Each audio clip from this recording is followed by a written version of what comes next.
All right, today we got 4 and 5 of the side stories for the March of the Machine story, the Innistrad one and the Eldraine one. I'm going to recap the Innistrad one real quick. I did another video on it, link below, and then I'll do the Eldraine one. The Innistrad one of my favorite stories in this whole series. It's a little less important on like what's going on in the story, but it's a back and forth series of letters between Gissa and Geralf, brother and sister. The two sides of the like making zombies blue-black train on Innistrad. So Gissa is a ghoul caller. She uses necromancy magic through song to rise the undead out and have them march as her underlings. And then Geralf is a Stitcher who is a version of magic where basically they're like Frankenstein doctors, right? They're taking different parts of the undead and then using magical science to reconstruct them and then reanimate them and have them be there, do their bidding. This is Gissa. This is Geralf. This is Gissa and Geralf working together. This is rare. They're normally rivals that don't like each other, but like in a sibling way, like they fight when they're in the room together, but they actually like care about each other, but they will never admit it. And so the letter starts with them going back and forth. She has just moved into like the Angel fortress that has been abandoned near Uvenwald. Sorry, Havengul. The Innistrad names are all Eastern European, sorry. She's in the Angel Fortress that was being used basically like to learn how to dismantle and destroy the zombies that the Havengul people were making. But she just moved in there. She's like, hey, if you ever want to come visit, and I'm sad you're not visiting, I am having a great time here, you would love it. He's like, I'm too busy to deal with your bullshit. No. She then mentions that like, hey, was that you that created the giant world breaker spine coming out of the sky? Cool stuff. You'd be better at that than making zombies because your version of zombieing is not as good as my version of zombieing. He responds like, nope, that wasn't me. But by the way, some dead bodies washed on shore. I tried resurrecting them. It didn't work for some reason. Just FYI, be careful. She then is attacked. Phyrexians attack her castle. She's able to stop them with her zombies with no problem. She thinks they're actually reconstruction sent by him and they're a new thing. They have magical swords, which they made a deal to not use magical swords in their battles with glistening oil. And she is able to resurrect them for a second, but she has to focus on it. She doesn't get to create like thralls that follow her command on their own. And they quickly just like fall down anyways. Cut back to Geralf. He's like, do not touch the oil. The oil is a problem. A cranky old man with white hair showed up, got in a fight with my boss, and once the fight was done, he warned us that the Phyrexians are coming and that they're here to take over Innistrad and we need to fight against them or something. But like, don't touch them. It's infectious. My life is harder now because I'm jealous that you're able to resurrect the zombies. I can't turn the Phyrexians into my versions of zombies, even though once they're Phyrexianized. But to make even the test, I have to like get near the bodies and I might infect myself. So I'm working extra hard. You're lazy. They then go back and forth and they kind of talk about how like what she's doing to fight them, what he's doing to fight them. And this is kind of, they call it she then challenges him to a Necro Warfare game where each of them are basically going to send their version of zombies against the Horde, showing which one of them is better at being a zombie master. If Geralf wins, she has to go back to Uvenwald. If she wins, or Gavany, if she wins, or Thraben, one of the places. If she wins, she gets the stay. I forget what she gets. So they're going back and forth. Geralf sending his like minion zombies to go find more and more bodies because he's actually running out. They have ran out of dead bodies between the both of them in the city. Now, it showed that he has an advantage while Gissa can reanimate the Phyrexians for a second, and he can't reanimate it. He can't stitch them together. He can stitch her previously used zombies together. So there's a moment where they each use like their ultimate zombie. Geralf looks like it's the Uvenwald oddity. It's a big beast with antlers, giant thing that runs into them and is able to do a lot of damage. But then because he's got skin, they're able to stop him.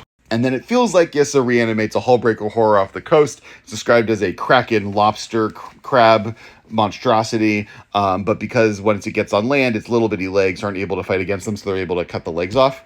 So then Geralf convinces her to let him put the top half onto the big sturdy body of the bottom, the legs, and then it has the antlers still. And it's a menace. It just kills all the Phyrexians. In the previous video, I kind of talked more about my like specific reviews. It's a little disappointing that we don't see what the werewolves and the vampires and the angels and the humans are all doing to fight against, and the spirits are all doing to fight against Phyrexians. I think spirits specifically are another really good feature to fight against Phyrexians. I'm surprised they weren't brought up more. They, I think, are like the secret weapon of Innistrad to be able to fight this, but fine. Just we have confirmed vampires that have been completed. We don't have confirmed spirits. But it's a blast. It's so fun. I'd highly recommend it. All right, now we're going to talk about Eldraine.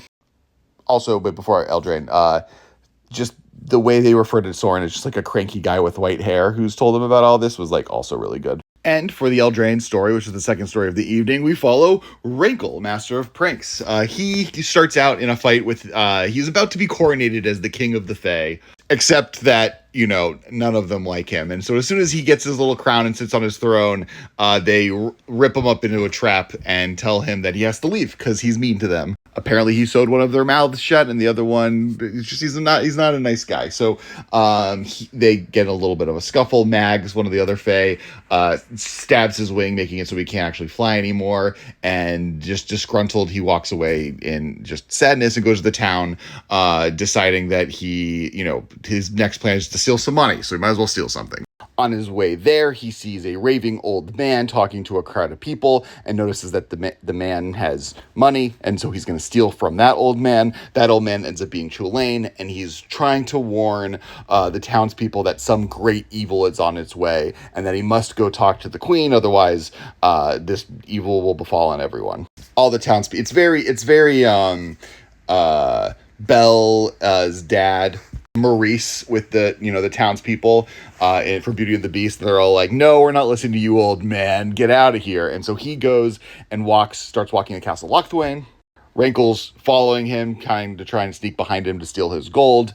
As they arrive, they eventually get to part of the road that overlooks the castle, but then also the Queen of Lockthain's chariot is passing by with the soldiers. Before it hits them, Rankle jumps out of the way, while Tulane jumps in the way, you know, stopping the chariot, being like, please, bows to the ground, beard touches the floor, please let me talk to the queen, I have a dire warning. IR walks out. She's like, what do you got to talk to me about? He's like, I got, you know, let me explain it to you. I have the whole thing. She's like, come into my chariot, we'll go talk about it. At this point, though, Rankle falls in love with her. She's very pretty, and he's like, damn, that's the lady for me, and I'm going to become king if it kills me. So he leaves, they go off on the chariot, he leaves and goes back to town. He looks for a witch. While he's looking for her, he noticed that like all of the rats are scurrying, running away from something that he can't really figure out. As he gets to the witch, it's like he gets to an empty store. He realizes that probably the witch is there but invisible. She like mentions, get out of here. He's like, no, give me a love potion. There's a voice says like, love potions are gross and weird, no, get out of here. He's like, fine, I'll just start blowing stuff up. So he grabs a potion, throws it at the ground. It like does a big flash. She gets more annoyed. He grabs another potion. Before he can launch it, he gets like pulled up to starts hovering and middling in the middle of the room.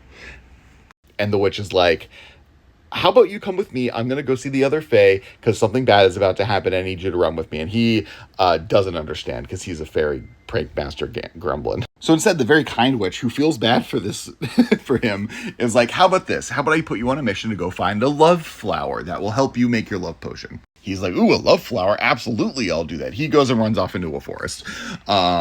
In the forest, he's like, wait, there's no Fae here, meaning that I'm maybe in danger. And then he hears a barking dog. He that's chasing after some deer. Just before he gets hit by the deer, he jumps on and grabs the tree, and the dog runs by.